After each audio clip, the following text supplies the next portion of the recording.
Bienvenidos amigos, nuevo video de Logro Cinema. Hoy voy a compartir con todos ustedes mi reseña de la última película que ha estrenado Marvel. Estoy hablando de Shang-Chi y la leyenda de los 10 anillos. Es una película que forma parte, como todos ustedes saben, de la fase 4 y que da un paso más hacia una característica clave que tiene la fase 4. No es solo el multiverso, sino también la magia, ¿no? Dentro de muy poco vamos a ver la segunda parte de Doctor Strange y en ella obviamente vamos a disfrutar muchísimo de la magia, algo que siempre estuvo presente en el MCU, pero como algo secundario, ¿no? Me parece que esta fase en particular se centra muchísimo en eso y va de la mano obviamente con eh, los viajes al multiverso, que es algo que también vamos a explorar muchísimo, no solo en la película de Spider-Man, sino también en la segunda parte de Doctor Strange. Shang-Chi, por su lado, es una película muy particular y muy diferente.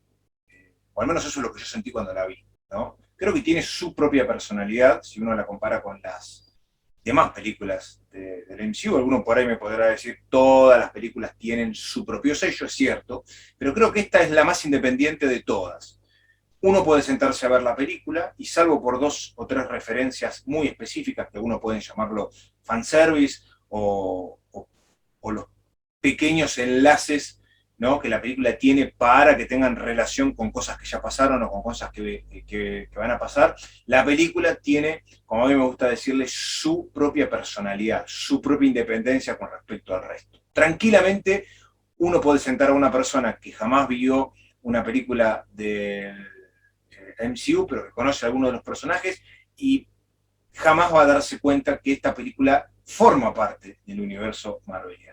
Sinceramente, es como si uno estuviese viendo El Tigre y el Dragón, como si uno estuviese viendo La Casa de las Dagas Voladoras, o Héroe, o tantas otras películas marciales de China. La película es básicamente eso. Es una de esas de ese tipo de películas. Las de Ang Lee, las de Jackie Chan, eh, por citar dos ejemplos particulares. De hecho, creo que tiene parte de las dos, cada una a su manera, tiene distintas técnicas de mostrarnos las coreografías, y me parece que se pueden identificar distintos estilos que tienen que ver tanto con Jackie como otro tipo de coreografías, probablemente un poco más serias, no es que las de Jackie Chan no lo sean, pero todas las películas de Jackie Chan, sabemos, están rodeadas de tono humorístico, y en algunos casos la realidad es que están mucho más elaboradas y daría la sensación de ser arte más puro, ¿no? Y esto me parece que la película lo plantea claramente. ¿Con qué me encontré con Shang-Chi, la leyenda de los 10 anillos? Bueno, en primer lugar es una gran fábula china, es una de esas historias mitológicas. La película en buena parte está hablada en chino, por lo menos entre los personajes, después obviamente en inglés. Me parece que también el objeto de esta película es que entre fuerte en el mercado chino. Todos sus protagonistas son actores y actrices muy reconocidas de ese país, pero básicamente el origen de los personajes son chinos. Entonces, inevitablemente, es una película de origen de justamente Shang-Chi, pero básicamente de toda su familia. Es decir, conocemos y hay toda una explicación. Entiendo, la primera parte de la película se dedica exclusivamente a ponernos en contexto y a decirnos quién es Shang-Chi, de dónde viene, quiénes fueron sus padres, ¿no?, quién es su hermana, ¿no?, y qué es lo que hace Shang-Chi en la actualidad y cuál es su futuro, ¿no? Esos tres actos están claramente diferenciados. Con respecto a la familia, bueno, un personaje que muchos de nosotros esperábamos desde hace muchísimo tiempo es ni más ni menos que el mandarín. Y el mandarín es el padre de Shang-Chi, es el propietario de los 10 anillos. Nos dan a entender que los tiene hace aproximadamente 1000 años, y los poderes que los anillos tienen, que son muy diferentes a los que hemos visto en los cómics o en la serie animada de Iron Man, donde veíamos a un mandarín que estéticamente inclusive es muy distinto a este. A mí este mandarín en esta película, con esta historia, me pareció fantástico. Y esa muy buena impresión que me dio a mí es por el magnífico trabajo de Tony Leung. Tony Leung ha hecho un gran labor, porque entiendo, transmite lo que un ser de 1000 años y que ha conquistado el mundo y que tiene una organización criminal que es llamada los 10 Anillos y que ha subsistido durante décadas, ¿no?, y durante siglos. Me parece que él traslada todo todo eso al personaje. El personaje tiene en general una serenidad y a su vez un dominio, porque es alguien muy poderoso, es alguien que anhela cada vez más, que al ser un ser inmortal, provisto obviamente y a través del poder que emanan los anillos, podríamos ver a un villano mucho más excéntrico, y esto no lo vemos.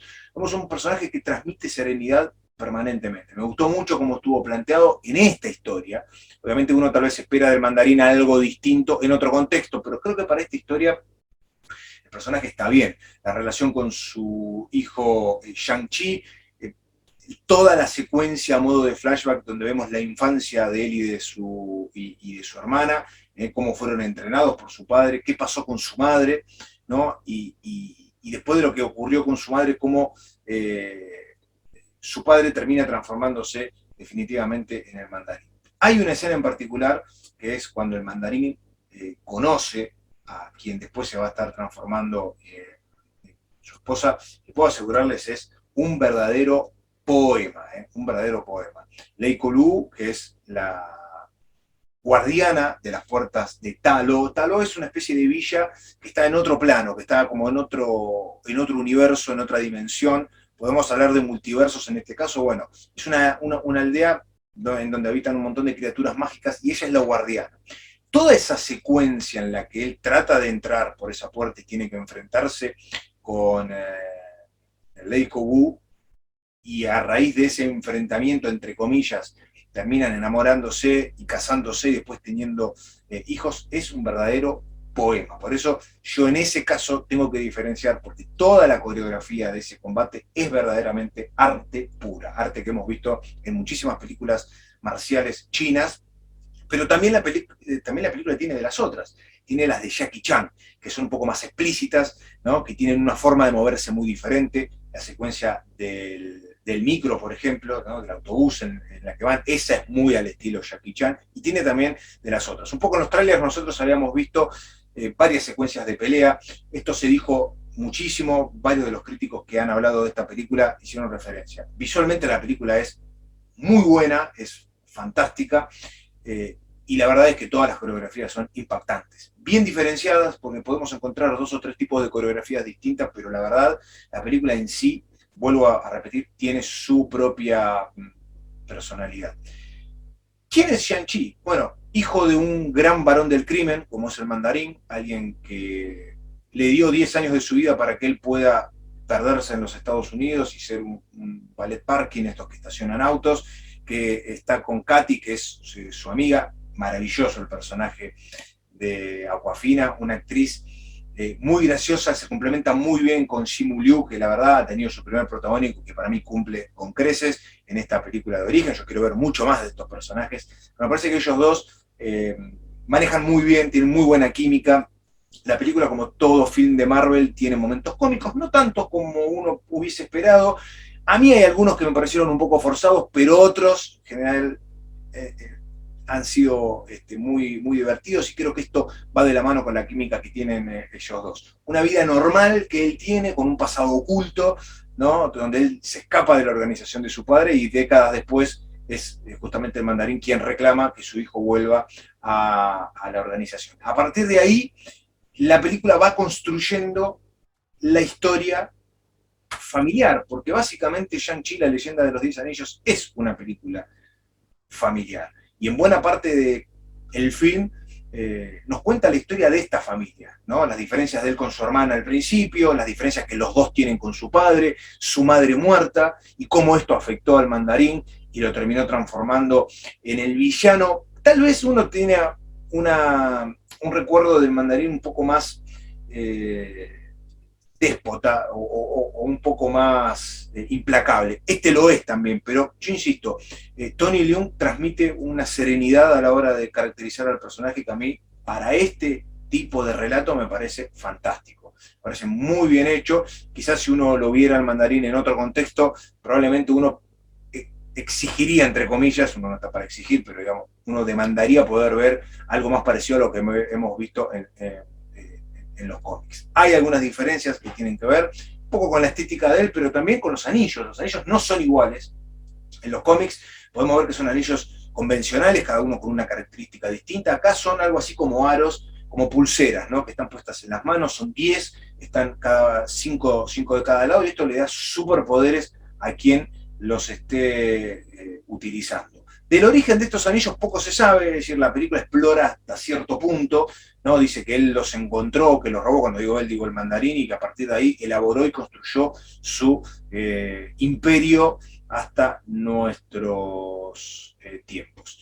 Insisto, uno puede ver la película como si fuese una gran fábula china, como estas películas que yo les mencioné, como Tigre y el Dragón, por ejemplo, y puede disfrutar de una película con personalidad propia, con un sello propio, totalmente alejada de lo que hemos visto hasta ahora en Marvel, pero forma parte de la fase 4 del universo marveliano. ¿Y cómo encaja esto con el universo marveliano, más allá de que son personajes de Marvel? Bueno, hay momentos en los que tenemos referencias a cosas que han pasado. No es fácil contar historias posteriores a Endgame, porque en Endgame uno más o menos, o hasta antes de llegar a Endgame, todo estaba estructurado para llegar a ese punto. A partir de ese punto, bueno, el panorama es muy distinto. Me parece que estamos tanteando terreno desconocido en todos los aspectos, ¿no? Este personaje en particular, que no es tan popular para las masas o que no es tan conocido, bueno, me parece que tiene cosas para decir que tienen que ver con los anillos, que tienen que ver con un llamado de esos anillos cuando fueron usados, y un llamado que va al espacio profundo o que va a otra dimensión y que nos puede traer alguna criatura o algún ser superpoderoso pensando un poco en el futuro. Las referencias marvelianas están permanentemente, tienen que ver directamente con menciones, se lo menciona Iron Man, por ejemplo, la participación de Wong tiene varias, una de ellas muy graciosa, uno de los grandes momentos cómicos es entre Awkwafina, Simu Liu y Benedict Wong, que es el actor que hace de Wong, justamente. Pero digo, en general, está para ponernos en contexto y para no hacernos olvidar que estamos en una película de Marvel. Y creo que lo hace muy bien. Hay algunos momentos que en los trailers nos hacían suponer que íbamos a ver cosas que en la película no están. Hay situaciones convenientes, por supuesto que las hay. Creo que en todos estos últimos relatos que tienen que ver con la cuarta fase hay momentos convenientes al relato para poder llevarnos a un lado. Pero creo que la película, en líneas generales, tiene una muy buena banda de sonido, es un gran poema, una gran fábula china, y a mí me gustó esto de que la película, pese a ser muy parecida a otras películas, como les dije recién, La Casa de las Dagas Voladoras, o Héroe, o El Tigre y el Dragón, tiene dentro del universo marveliano una característica que la hace única, que es una fábula distinta a todo lo que hemos visto ahora, con una idiosincrasia muy importante que tiene que ver con la cultura china y toda su mitología y todas sus historias fantásticas, y que nos inserta uno de los villanos más importantes.